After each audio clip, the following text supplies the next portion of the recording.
अस्सलाम वालेकुम स्टूडेंट्स, कैसे हैं आप सब। मैं उम्मीद करता हूं कि आप सब खैरियत से होंगे। और अगर आप मेरे चैनल पर नए हैं तो काइंडली मेरे चैनल को सब्सक्राइब कर दीजिएगा। तो आइए आज का लेक्चर स्टार्ट करते हैं। क्वेश्चन नंबर 5 हम कर रहे थे। हमने पहले 4 क्वेश्चन कर लिए थे एक्सरसाइज 1.5 के। आज हम क्वेश्चन नंबर 5 की तरफ चलते हैं। Determine whether the given matrices are multiplicative inverses of each other.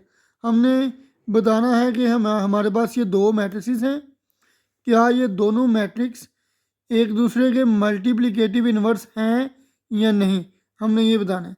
तो याद रखिए, जब भी दो मैट्रिक्स एक दूसरे के मल्टीप्लिकेटिव इन्वर्स हों तो उन दोनों का जो प्रोडक्ट है, या जब उन दोनों को हम मल्टीप्लाई करेंगे तो उसका आंसर आइडेंटिटी मैट्रिक्स आएगा। मैंने क्या बोला है कि मतलब एक मैट्रिक्स ए हो, दूसरा मैट्रिक्स बी हो, जब ये एक दूसरे के मल्टीप्लिकेटिव इन्वर्स होंगे तो इनका जो आंसर आएगा वो आइडेंटिटी मैट्रिक्स के इक्वल आएगा। तो अगर इन दोनों को मल्टीप्लाई करने के बाद हमारा आंसर आइडेंटिटी मैट्रिक्स के इक्वल आया तो फिर हम कहेंगे कि ये दोनों जो गिवन मैट्रिक्स हैं ये दोनों मल्टीप्लिकेटिव इन्वर्सेस हैं एक दूसरे के। अदरवाइज ये दोनों एक दूसरे के मल्टीप्लिकेटिव इन्वर्स नहीं होंगे। तो आइए स्टार्ट करते हैं। सबसे पहले मैं इसको कह देता हूँ कि ये ए मैट्रिक्स है, 3, 5, 4, 7। इसको मैं बी मैट्रिक्स कह देता हूँ, 7, -5, -4 एंड 3। अब इन दोनों को मैं मल्टीप्लाई करवा लूँगा। ए बी, पहले ए वाला मैट्रिक्स लिखूँगा 3, 5, फिर 4, 7। फिर बी वाला मैट्रिक्स लिख लूँगा 7, -5, -4 और 3। इन दोनों को जब मैं मल्टीप्लाई करवाऊँगा तो आपको पता है कि हम फर्स्ट मैट्रिक्स की रोज़ को सेकंड मैट्रिक्स की कॉलम के साथ मल्टीप्लाई करवाते हैं।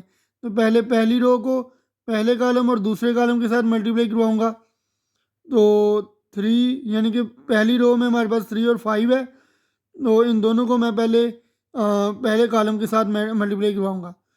तो 3 मल्टीप्लाई हो जाएगा 7 के साथ, 5 मल्टीप्लाई हो जाएगा -4 के साथ, दरम्यान में प्लस 5 मल्टीप्लाई बाय -4।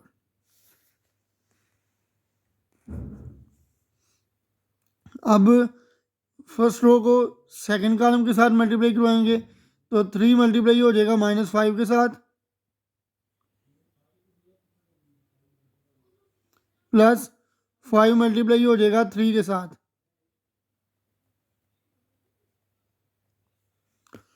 अब सेकंड रो को फर्स्ट कॉलम और सेकंड कॉलम के साथ मल्टीप्लाई करवाएंगे तो 4 मल्टीप्लाई हो जाएगा 7 के साथ, प्लस 7 मल्टीप्लाई हो जाएगा -4 के साथ। अब सेकंड रो को सेकंड कॉलम के साथ 4 मल्टीप्लाई हो जाएगा -5 के साथ, प्लस 7 मल्टीप्लाई हो जाएगा 3 के साथ।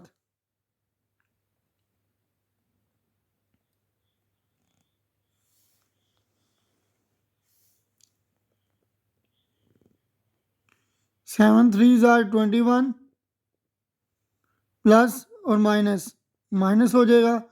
5 4s are 20।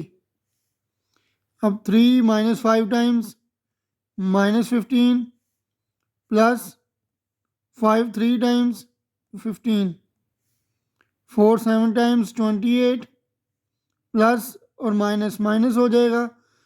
7 4 times 28, 4 -5 times -20, plus 7 3 times 21।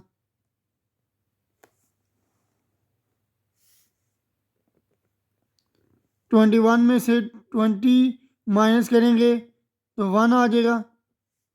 -15 + 15 zero आ जाएगा। 28 - 28 ज़ीरो। -20 + 21 ये भी 1 आ जाएगा। तो ये हमारे पास किसके इक्वल होता है? 1001 आइडेंटिटी मैट्रिक्स के इक्वल होता है। तो हमारे पास जो दिए गए मैट्रिक्स थे ये दोनों का प्रोडक्ट हमारे पास आइडेंटिटी मैट्रिक्स के इक्वल आ गया है। तो इसका मतलब क्या होगा कि ये दोनों एक दूसरे के मल्टीप्लिकेटिव इन्वर्स होंगे। तो हम लिख लेंगे गिवन मैट्रिसेस और multiplicative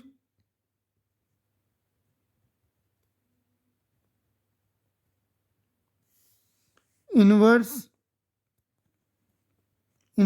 in fact of each other।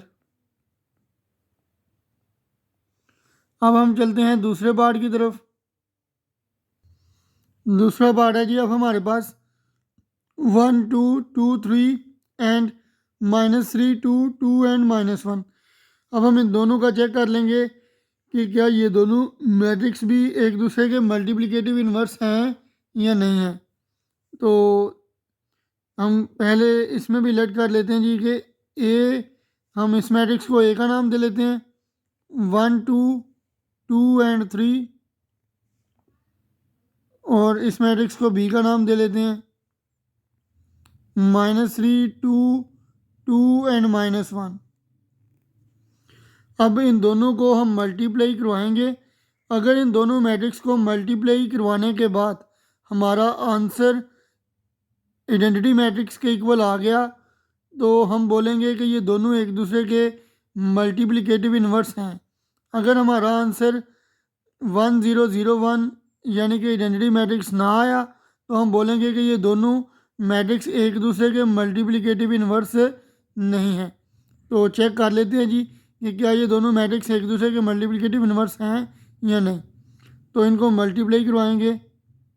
A B is equal to 1 2 2 3। B matrix लिख लेते हैं जी आप -3 2 2 एंड -1। अब मल्टीप्लाई करवाते हैं जी इनको। आपको पता है जी हमने फर्स्ट मैट्रिक्स की रोज़ को सेकंड मैट्रिक्स के कॉलम्स के साथ मल्टीप्लाई करवाना होता है। तो पहले पहली रो को पहले कॉलम और दूसरे कॉलम से मल्टीप्लाई करवा लेते हैं। तो 1 को मल्टीप्लाई करवाएंगे -3 के साथ, प्लस 2 को मल्टीप्लाई करवा लेंगे 2 के साथ। अब फर्स्ट रो को सेकंड कॉलम के साथ 1 को मल्टीप्लाई करवाएंगे 2 के साथ, प्लस 2 को मल्टीप्लाई करवाएंगे -1 के साथ।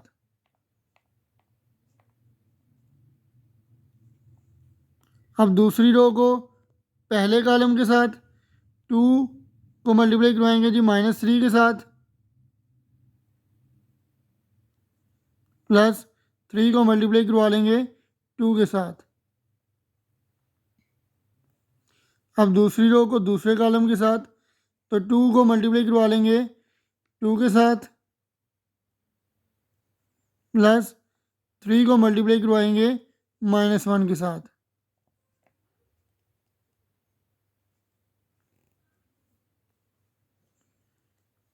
वन -3 टाइम्स कितना हो जाएगा? -3 प्लस 2 2 टाइम्स 4।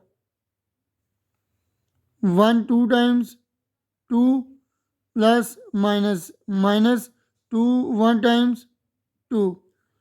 2 को -3 से मल्टीप्लाई करवाएंगे -6 आ जाएगा, प्लस 3 को 2 के साथ मल्टीप्लाई करवाएंगे तो ये 6 आ जाएगा। 2 को 2 के साथ मल्टीप्लाई करवाएंगे 4 आ जाएगा, प्लस और माइनस माइनस 3 1 जार 3 हो जाएगा। अब -3 और +4 कितना हो जाएगा? 1 हो जाएगा। 2 - 2 0 हो जाएगा, -6 + 6 ये भी 0 हो जाएगा, 4 - 3 ये 1 हो जाएगा। अब देखें जी, ये मैट्रिक्स आ गया हमारे पास 1 0 0 1। ये किसके इक्वल होता है? आइडेंटिटी मैट्रिक्स के इक्वल होता है। तो अगेन हमने दो मैट्रिसेस को मल्टीप्लाई करवाया है, उन दोनों का आंसर जो है मल्टीप्लाई करने के बाद आइडेंटिटी मैट्रिक्स आ गया है। तो हम क्या बोलेंगे कि हमारे पास जो दिए गए मैट्रिसेस हैं ये दोनों एक दूसरे के मल्टीप्लिकेटिव इन्वर्सेस हैं। तो हम इनको लिख लेते हैं जी। Given matrices are multiplicative